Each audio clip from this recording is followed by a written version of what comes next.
На четките е от розово дърво, а самата четка е от конска опашка.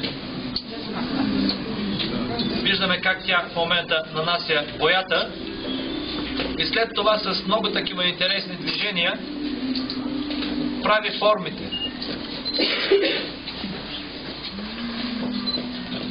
Значи това изкуство е било правено и с тия рисунки са били обрисовани книгите отвън, за обложка на книги.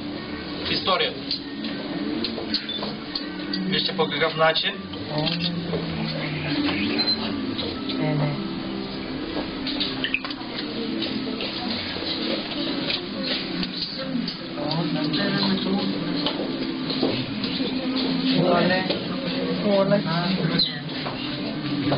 Предимно се оформят, разбира се, растителни орнаменти.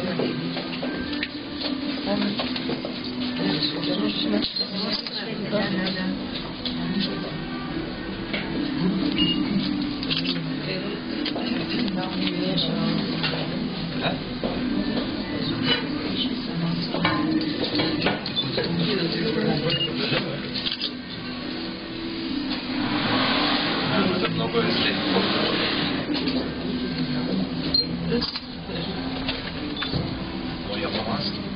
Какво? Казано. Öyle boya istiyormuş.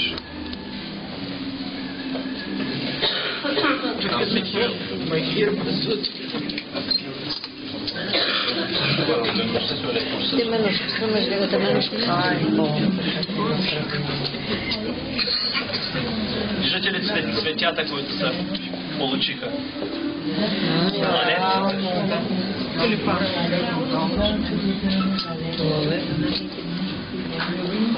Направо магиосничка, не ли? Да.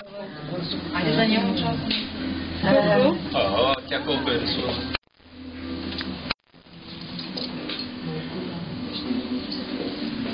Предният път не съм ги водил тук. Къде е отчет?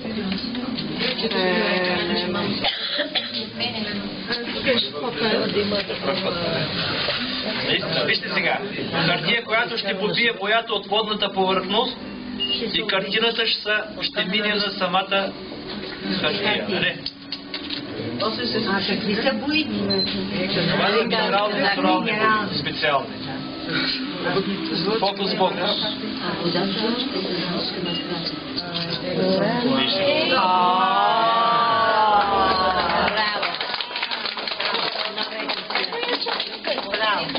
Много е красиво.